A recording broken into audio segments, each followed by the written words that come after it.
بسم اللہ الرحمن الرحیم۔ السلام علیکم۔ پاک وا اسٹوریز میں آپ سب کا خوش آمدید۔ کس نمبر 39 سوال یہ ہے کہ کیا ہمارے دانش، علم اور وطن پرستی محض کھیل تماشا ہی ہے؟ دانشور اور صحافی لاکھوں کی تعداد میں نہیں ہوتے، بلکہ چند گنے چنے سنجیدہ اور مستقبل پر نظر رکھنے والے لوگ ہوتے ہیں۔ آج کل ٹیلی ویژن اسکرینوں پر دانشوروں کی اتنی بھیڑ ہے کہ دانشوری اور پکڑ بازی میں فرق کرنا ہی مشکل ہو گیا ہے۔ امام غزالی رحمۃ اللہ علیہ اور ابن خلدون کی فکر و فلسفہ پر مغربی محققین نے سنجیدگی سے کام کیا اور میکاولین سیاست کو چھوڑ کر علم، ہنر، تحقیق اور یکجہتی کی راہیں اپنا لی۔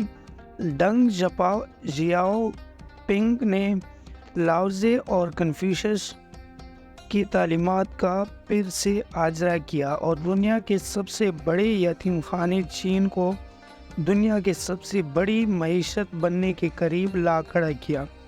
بھارت چنگنائی سیاست کا ملکت اور ساری دنیا کو اپنی سازشوں کی لپیٹ میں لے کر نہ صرف اکھنڈ بھارت بلکہ اکھنڈ ورلڈ بنانے کے راہ پر گامزن ہے۔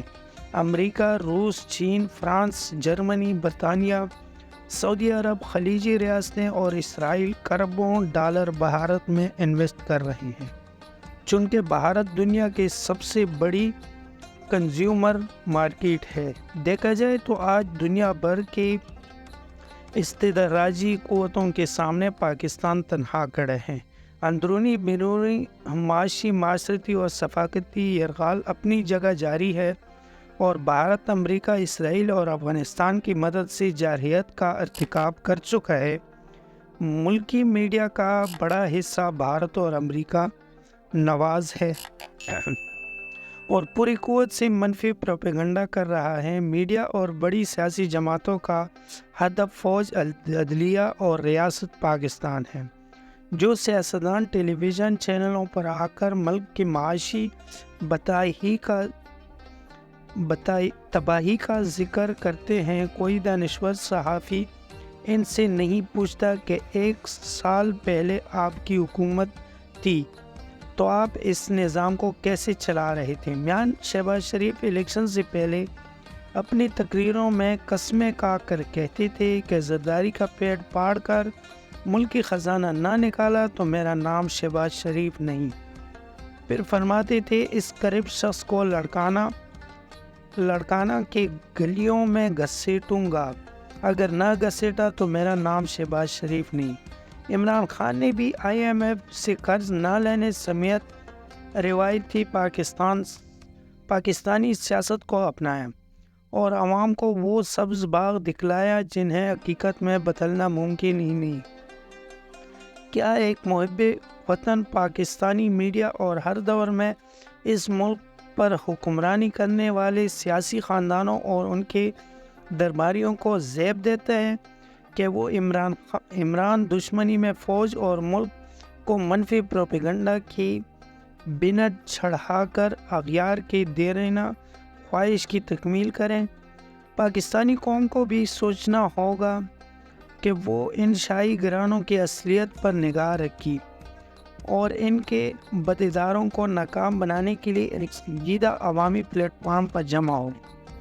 آخر یہ نیم خوبیدارہ قوم حکمران خاندانوں سے کیوں نہیں پوچھتی کہ کئی عشروں سے آپ حکومت میں رہ کر سوائے قرض اور کرپشن کے قوم کے لیے کیا اثاثہ چھوڑ کر گئے ہیں جس کا اب حساب مانگ رہے ہیں؟ کوئی دانشور اینکر اپنے میزبانوں سے کیوں نہیں پوچھتا کہ مریم اور بلاول کے پاس ملک کے معاشی حالت درست کرنے، امن و امان کی بحالی اور غربت کے خاتمے کا کیا منصوبہ ہے؟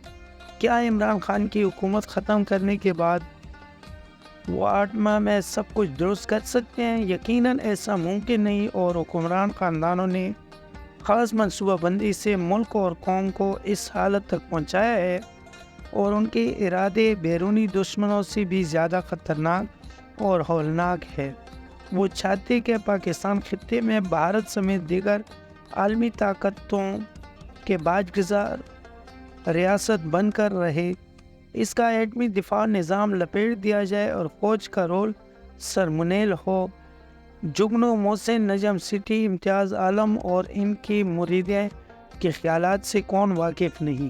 ان اصحاب علم و قلم کے دونوں شاہی خاندانوں تک رسائی ہے اور میاں نواز شریف کی پالیسیوں پر ان کا گہرا اثر ہے۔ حال ہی میں جناب زرداری اور بلاول نے پی ٹی ایم کے وفد سے ملاقات کی اور فرمان اللہ کاکڑ نے دی نیشنل میں لکھا کہ پی ٹی ایم قوا سلیمان کے دونوں اطراف بسنے والے پختونوں کی آواز ہے۔ وہ لکھتے ہیں کہ جو کچھ آئی ایس پی آر کے سربراہ نے اپنی پریس کانفرنس میں کہا ہے اس میں کوئی حقیقت نہیں۔ بین السطور مضمون نگار نے تسلیم کیا ہے کہ سندھی، بلوچی اور پختون عدم تحفظ کا شکار ہے اور پنجابی غلبے سے نجات چاہتے ہیں۔ حیرت ہے کہ حب الحوثنی کے دعوے دار کسی دانشور صحافی نے جناب زرداری سے نہیں پوچھا کہ کیا پی ٹی ایم کی شکل میں ایک نئی الذوالفقار مرض وجود میں آ چکی ہے اور کیا آپ کسی عدالتی فیصلے کی ضد میں آنے کے بعد اس سے اپنا حق میں استعمال کرنے کا ارادہ رکھتے ہیں؟ اگر ایسا نہیں تو آپ اس تنظیم سے کس بنیاد پر روابط بڑھا رہے ہیں؟ باقی اسٹوری اگلی کیس میں دیکھنے کے لیے ہمارے چینل کو سبسکرائب کر لیں اور بیل نوٹیفیکیشن کو آن کر لیں تاکہ اگلا کیس آپ تک بآسانی پہنچے۔ امید ہے آپ لوگوں کو یہ اسٹوری کا کیس پسند آیا ہوگا۔ اگر پسند آیا تو ویڈیو کو لائک کر لیں، کمنٹ میں اپنے رائے کا اظہار ضرور کر لینا۔ اگلے کیس میں پھر انشاءاللہ ملاقات ہوگی۔ اللہ حافظ۔